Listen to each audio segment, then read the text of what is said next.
Salam dünyanın arkadaşlarki görünmeler, azı qahtanlar xayrlik olsun. Mening ismim Muzaffer. Büyük temamiz olsa pest analizi. Pest analizi deganimiz muhitni skanerlash orqali siyosat, iqtisod, jamiyat va texnologiyaning umumiy muhitdagi 4 omilni tahlil qilgan model. Bozor tadqiqoti tashqi analizdan bir qism bo'lib, shirkatga butkul muhitdagi o'xshamagan omillar haqida umumiy tushuncha berdi. Pest analizini o'xshash tam strategik tadqiqotlarda ishlatamiz. Muhitdagi bugun nima ishlarning yuz berganligini, erta nima ishlarning yuz beradiganligini ko'rsatgan bir analiz shakli. Pest analizi 4 so'zdan tarkib topgan bo'lib, birinchisi politika, ikkinchisi ekonomi, uchinchisi sosyal, to'rtinchisi texnologiya. Unda qolsa birinchisi politika, ya'ni siyosiy muhit nima bo'ldi?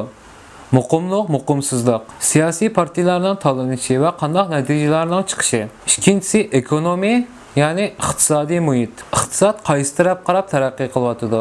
Iqtisodiy yuksalish bo'lamdi yoki iqtisodiy chekinish bo'lamdi? Uchinchisi sosyal, ya'ni ijtimoiy muhit. Ijtimoiy muhitda qanday o'zgarishlar yuz berdi?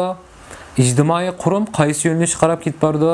To'rtinchisi bo'lsa texnologiya, ya'ni texnologiyalik muhit qanday bo'ldi? Masalan, texnologiyalik muhitni 20 yil burun analiz qilgan bo'lsak, mexanikalik sistemada raqamli sistema qarab ma'lum bo'ladiq deb analiz qilib bo'ladi. Oldimizdagi bir qancha yilda texnologiyalik o'zgarishlar qanday bo'ldi? 5G sistemasi qanday yangi texnikalarni birlikda olib keldi? Pest analizi bu muhitda qanday harakat qilishimiz kerakligini bizga analiz qilib berilgan bir hukm. Muhitning o'zgarishini belgilaydigan bir analiz.